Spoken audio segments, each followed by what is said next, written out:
Salam sehat sejahtera. Jumpa lagi di channel Mata Ketiga. Mari bersama kita telusuri misteri dunia.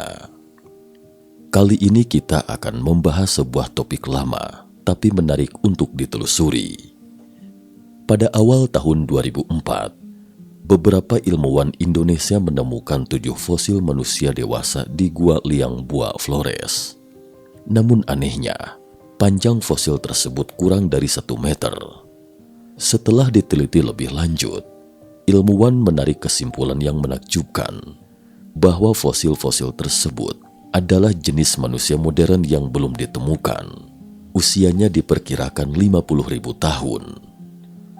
Karena ditemukan di Pulau Flores, maka mereka diberi nama Homo floresiensis atau manusia Flores. Lalu apa ras manusia modern itu? Total ada 17 jenis manusia di dunia dari zaman dahulu hingga sekarang. Di antaranya Homo habilis, Homo erectus, Homo ergaster, Homo antecessor, Homo heidelbergensis, Neanderthal dan spesies lainnya. Setelah ratusan ribu tahun berkembang, kecuali Homo sapiens atau manusia cerdas seperti kita, yaitu spesies manusia purba yang terbentuk setelah terjadi proses evolusi selama ribuan tahun, 16 spesies lainnya telah punah. Adapun sebab mengapa mereka punah, masih belum ada penjelasan yang rasional. Setelah temuan spesies baru tersebar luas, dunia arkeolog dan biologi pun dibuat heboh. Banyak ilmuwan berkata, bisa jadi mereka salah menyimpulkan. Lantas, mungkinkah ini fosil anak-anak zaman dahulu kala? Menurut ilmuwan, dari tingkat keausan gigi dan pencitraan 3 dimensi, pemilik gigi ini berusia setidaknya lebih dari 20 tahun dan volume otaknya sekitar sepertiga dari manusia modern, sementara perkembangan otak telah melampaui Homo erectus. Selain itu juga ditemukan perapian primitif yang sangat mirip dengan perapian modern, beberapa tengkorak binatang yang hangus, dan lebih dari 1000 alat batu dari berbagai jenis. Situs-situs kuno ini sepenuhnya menunjukkan bahwa ada peradaban zaman batu berskala besar di pulau ini, dan orang-orang yang menciptakan peradaban ini tingginya kurang dari 1 meter. Jelas mereka adalah kurcaci seutuhnya. Mereka tidak hanya dapat berburu gajah kecil, tetapi juga menggunakan batu untuk membuat perkakas. Di pulau ini juga terdapat spesies komodo besar, Varanus komodoensis, sepanjang 3 meter dan bangau raksasa, Leptoptilos robustus, setinggi 1,8 meter. Coba bayangkan, kadal terbesar di dunia dan manusia terpendek hidup bersama di sebuah pulau. Ilmuwan sependapat bahwa Homo sapiens adalah satu-satunya spesies manusia di bumi selaksa tahun silam. Namun keberadaan manusia Flores ini mematahkan pandangan tersebut. Lalu, apakah ada manusia yang lebih kecil dari manusia Flores di planet ini? Mungkinkah kita pernah hidup berdampingan dengan kurcaci? Fosil-fosil baru yang ditemukan tidak terlalu banyak. Sebuah rahang bawah dan 6 gigi dimiliki setidaknya 1 orang dewasa dan 2 anak-anak. Ini memastikan hipotesis tersebut, ujar ketua tim peneliti Gert van den Berg dari University of Wollongong di Australia. Sekitar 700.000 tahun lalu belum ada Homo sapiens. Tambahnya, hasil penemuan dan penelitian fosil tersebut dijelaskan dalam 2 artikel dalam jurnal Nature. Para peneliti meyakini bahwa pendahulu manusia modern, yakni Homo erectus, terdampar di Flores dari pulau tetangga yang mungkin disebabkan karena tsunami hebat. Karena di Flores hanya terdapat makanan yang terbatas, lambat laun tubuh mereka mengecil lebih dari 300.000 tahun. Pendatang tersebut dengan cepat kehilangan pertumbuhan normalnya. Pulau kecil dan memiliki sumber daya terbatas itu memiliki beberapa predator selain komodo, sehingga mamalia berbadan besar berada di bawah tekanan untuk mengurangi massa tubuhnya, ujar peneliti lain Adam Broom dari Griffith University di Queensland. Tulang rahang yang ditemukan 20% lebih kecil dari yang ditemukan di liang buah. Memiliki tubuh besar tak menjadi keuntungan ketika Anda mencoba bertahan hidup dalam lingkungan yang terisolasi dan menantang seperti itu, katanya. Tim dari Australia, Indonesia, dan Jepang bekerja sama dengan 140 penduduk setempat untuk mengekskavasi fosil. Tulang rahang dari fosil tersebut 20% lebih kecil dari fosil hobbit yang ditemukan di liang buah. Alat-alat dari batu sederhana juga ditemukan di lokasi. Alat yang ditemukan di mata Menge mirip dengan yang ditemukan di Guang Liang Buah, tapi lebih sederhana dan kecil daripada yang ditemukan di sebuah situs bernama Wolo Sege. Masih banyak fosil perlu ditemukan untuk memastikan hal tersebut.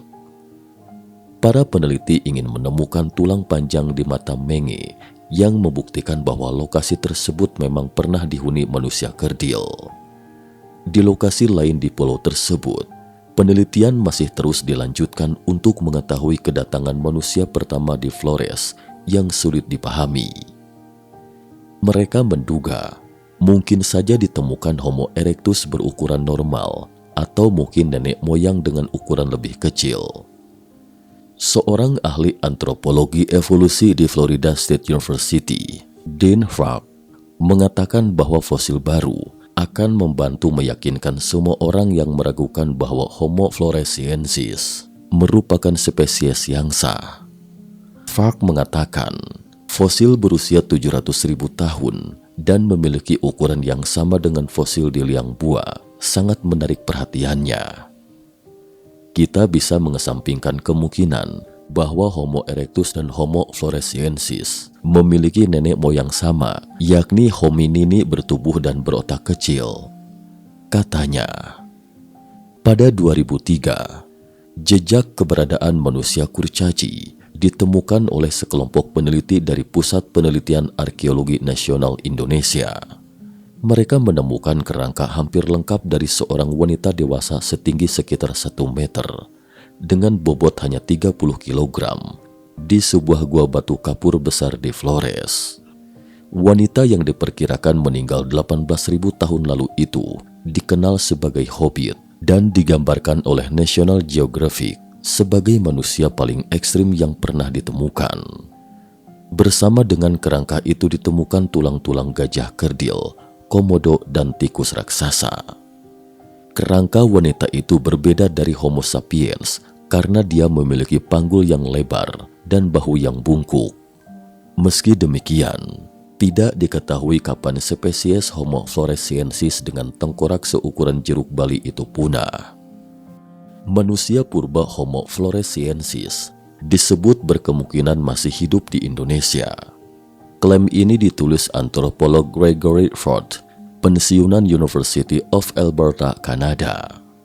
Dalam bukunya, Between F and Human, Ford berpendapat bahwa tidak ada yang benar-benar tahu apakah manusia purba yang hidup di Pulau Flores, Nusa Tenggara Timur ini benar-benar punah atau bertahan hidup di pedalaman hingga hari ini. Homo floresiensis merupakan salah satu spesies manusia purba terakhir yang punah. Riset Thomas Sutikna, peneliti Smithsonian Meteorology, dan timnya dalam jurnal Science mendapati bahwa manusia purba ini punah sekitar 50.000 tahun yang lalu, tepat sebelum atau sekitar waktu kemunculan Homo sapiens. Ford sendiri semula mulai menulis tentang manusia purba mini yang hidup di hutan ini pada penelitiannya di tahun 2003 ketika Homo floresiensis ditemukan di Gua Liang Buah, seperti dikutip dari laman Life Science. Sebelum dilaporkan dan jadi terkenal pada 2003, jejak kehidupan manusia purba di Flores ditemukan pendeta Belanda Father Theodor Verhoeven sekitar tahun 1950 sampai 1960-an. Pendeta yang sempat belajar arkeologi di perguruan tinggi ini punya minat di bidang tersebut. Alhasil diselam mengajar di seminari Matoloko, Kabupaten Ngada, Flores Tengah. Verhoeven mengidentifikasi berbagai situs arkeologi dan melakukan penggalian di sana. salah satunya di Gua Liangbua pada 1965. Liangbua merupakan salah satu situs gua yang terletak di daerah perbukitan kars di wilayah Kabupaten Manggarai, Flores, Indonesia, seperti dikutip dari laman Pusat Penelitian Arkeologi Nasional, Puslit Arkansas, Kemdikbud. Gua Liangbua berlokasi sekitar 14 km di utara Ruteng, Kabupaten Manggarai, Flores. Dalam bahasa Manggarai, Liangbua artinya gua yang sejuk. Dilihat dari morfologinya, Liangbua memiliki ciri sebagai hunian pada masa prasejarah. Ciri-cirinya antara lain, ukuran gua yang dalam, lebar, atap yang tinggi, dan dasar gua luas serta cenderung datar. Sementara itu, mulut gua Liangbua menghadap ke timur laut sehingga mendukung manusia saat itu mendapatkan sinar matahari cukup dan sirkulasi udara yang baik. Lokasinya juga dekat dengan aliran sungai Wai Racang dan Wai Mulu sehingga mendukung pertahanan hidup. Verhoeven berpendapat, perkakas batu temuan di sana kemungkinan dibuat Homo erectus yang berjalan dari Jawa ke Flores sejak 750.000 tahun lalu. Namun temuannya saat itu tidak terlalu mendapat perhatian paleoantropolog lain. Hampir 30 tahun kemudian, temuan jejak manusia purba di Flores yang dilaporkan Verhoeven dikonfirmasi tim gabungan Indonesia dan Belanda. Tim peneliti ini lalu mencari tahu usia alat batu dan fosil di kawasan cekungan Soa tersebut dengan teknik penentuan usia sedimen purba paleomagnetisme dan analisis jalur visi zirkon. Hasilnya temuan mereka diperkirakan berumur 700.000 tahun. Di akhir 1990-an, lebih banyak kalangan ilmuwan yang mempercayai bahwa ada kemungkinan spesies manusia lain yang sampai ke Flores sebelum Homo erectus muncul di Afrika pada 200.000 tahun lalu. Catatan tentang kurcaci di San Hai Ching. Catatan paling awal tentang kurcaci terdapat dalam buku San Hai Ching. Dalam buku tersebut disebutkan ada 4 jenis kurcaci. Mereka adalah Chow Rao, Chiao Yao, Ching Ren, dan Chun Ren, jenis manusia kerdil dalam legenda kuno Tiongkok. Chow Rao manusia kerdil di kerajaan ini hanya setinggi 3 kaki atau sekitar 90 cm. Mereka tinggal di gua, memakai pakaian dan topi seperti orang biasa pada umumnya. Mereka sangat cerdas, tidak hanya bisa membuat perkakas, tetapi juga mengolah lahan pertanian. Selain kerajaan Lilliput Chow Rao juga ada Chiao Yao, sekelompok manusia kerdil yang mirip dengan kurcaci Chow Rao. Dalam catatan Classic of the Great Wilderness South, San Hai Ching. Kurcaci dari kerajaan Lilliput Chiao Yao jauh lebih kecil daripada manusia kerdil Chow Rao. Ukuran mereka hanya 1 kaki 6 inci atau sekitar 53 cm.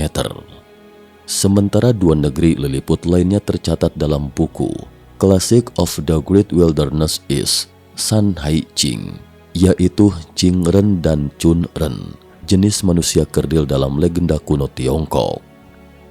San Hai Ching atau klasik pegunungan dan samudra adalah catatan mengenai kekayaan alam, geografi, fiksi, mitologi, ritual dan pengobatan Tiongkok kuno sebelum dinasti Qin. Diperkirakan bagian geografi buku ini diselesaikan di awal atau akhir zaman negara-negara berperang 475 sebelum Masehi hingga 221 sebelum Masehi. San Hai Ching mungkin adalah peradaban Tiongkok kuno terakhir yang hilang. Penulisnya masih menjadi misteri yang belum terungkap hingga sekarang.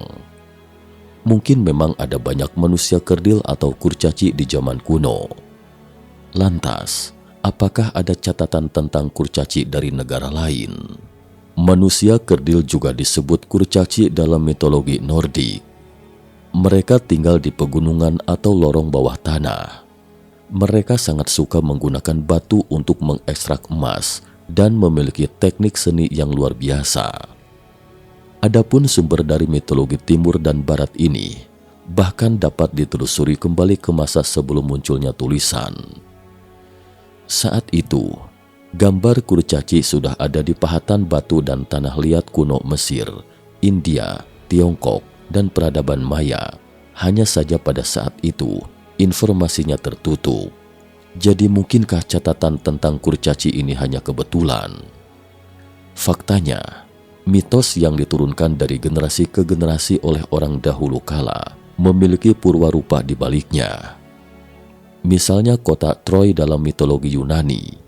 Banyak orang mengira itu adalah kota fiksi dalam legenda. Tetapi situs Troy yang sebenarnya telah ditemukan sejak tahun 1871. Sementara Bahtera Nuh yang tercatat dalam Alkitab juga dianggap sebagai kisah yang tidak dapat dipercaya oleh banyak orang. Namun situsnya ditemukan di Turki. Selain itu juga ada yang menganggap platypus adalah makhluk legendaris, tapi bukankah sekarang juga telah ditemukan? Masih banyak contoh lain seperti ini, jadi saya tidak akan memperkenalkannya satu persatu di sini. Selanjutnya, mari kita telusuri lagi misteri berikut ini. Misteri mumi kurcaci. Pada tahun 1932, dua penambang emas asal Amerika, Cecil Main dan Frank Carr, mendulang emas di pegunungan San Pedro, Wyoming. Untuk menghemat waktu, keduanya memutuskan menggunakan bahan peledak untuk meledakkan vena, yaitu badan mineral yang mengkristal seperti lembaran yang berbeda di dalam batu. Saat asap ledakan perlahan-lahan menghilang, tiba-tiba mereka melihat sesosok manusia kerdil dengan ukuran kurang dari setinggi lutut orang dewasa duduk tegak di atas bangku batu dengan mata menatap mereka. Sontak saja mereka pun terkejut dan lari ketakutan. Tetapi ketika merasa makhluk kerdil itu tidak mengejar mereka, keduanya berbalik untuk melihat dengan lebih jelas. Ternyata itu adalah sesosok mumi. Mumi ini tingginya sekitar 35 cm dengan tangan dan kaki bersilang. Raut wajahnya tampak seperti orang tua. Sepasang mata besar dengan kelopak mata terkulai, hidung pesek, dahi rendah, mulut besar dan bibir tipis. Kulitnya jingga kecoklatan seperti warna logam tembaga dan banyak kerutan.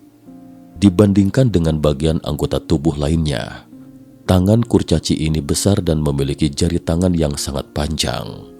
Kepalanya rata dan dilapisi selapisan bahan perekat.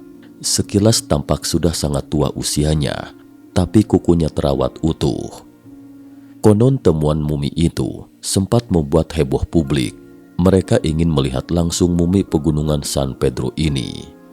Namun sebagian besar orang berpikir bahwa itu tidak lebih dari penipuan yang dibuat oleh dua penggali emas untuk meraup uang.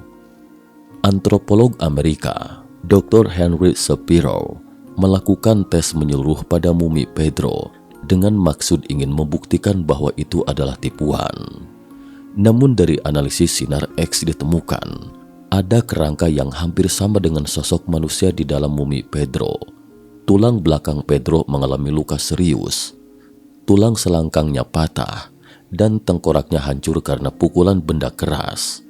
Sementara zat perekat di kepala Pedro sebenarnya adalah jaringan otak dan darah yang membeku. Ditilik dari sini, mumi Pedro kemungkinan besar tewas dibunuh. Selain itu, ada juga yang berpikir itu adalah jasad mumi bayi. Tetapi sinar X pada mumi Pedro menunjukkan ciri-ciri kerangka yang hanya dimiliki orang dewasa dan juga deretan gigi yang utuh, tapi tidak sama seperti gigi manusia.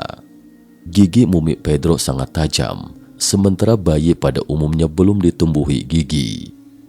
Departemen Antropologi Universitas Harvard juga telah mengkonfirmasi bahwa mumi Pedro itu nyata dan usia kematiannya diperkirakan sekitar 65 tahun. Tidak ada yang tahu persis waktu kematiannya, tapi yang pasti mumi Pedro sudah sangat tua. Anehnya di dekat tempat mumi itu ditemukan suku Indian asli yang tinggal di sana, yaitu Shoshone dan Crow. Keduanya memiliki legenda tentang suku manusia kerdil setempat. Orang Sosone atau Sosoni menyebut orang-orang kecil ini Nimerigar, ras legendaris manusia kerdil yang ditemukan dalam cerita rakyat orang Sosone. Mereka sangat agresif, kerap menyerang nenek moyang Sosone dengan busur dan anak panah kecil beracun. Setiap saat ada yang sakit pada suku tersebut, tradisi mereka adalah membunuh orang itu, baik dengan cara memenggal kepala atau dengan memukul keras-keras kepala orang sakit itu dengan benda berat. Jika mumi Pedro itu memang merupakan salah satu anggota suku manusia kerdil prasejarah, maka itu bisa menjelaskan mengapa tengkoraknya pecah. Sampai di sini, tampaknya baik itu ramalan maupun legenda atau penemuan arkeologi, semuanya telah membuktikan bahwa kurcaci itu memang benar-benar pernah eksis kala itu. Tapi kenapa kita tidak bisa melihat mereka lagi? Apa yang menyebabkan mereka punah? Ilmuwan juga pernah membahas hal ini. Selanjutnya mari kita kembali ke suku kerdil di Flores. Kemana perginya manusia kerdil? Ada yang mengatakan bahwa letusan gunung berapi menyebabkan kepunahan manusia kerdil di Flores, tetapi lebih banyak yang mengatakan Homo sapiens lah penyebabnya. Sekitar 50.000 tahun yang lalu, Homo sapiens datang ke Pulau Flores dengan rakit bambu dan untuk pertama kalinya bertemu dengan penduduk lokal Flores.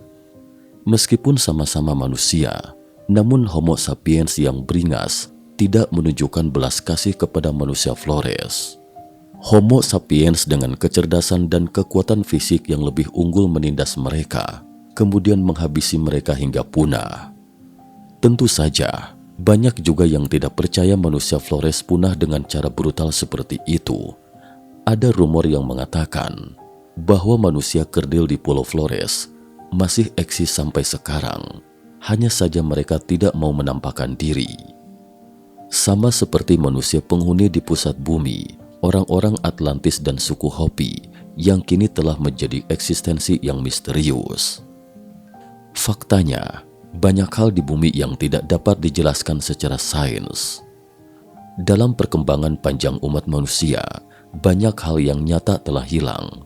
Baik itu ramalan dan legenda atau penemuan arkeologi, semuanya membantu kita untuk memahami kembali dunia ini. Namun pengetahuan kita terbatas, tetapi misteri kehidupan dan alam semesta itu tidak terbatas. So, legenda tentang manusia kerdil atau kurcaci mungkin terletak di suatu tempat yang belum kita jelajahi. Sekian dan terima kasih atas perhatiannya.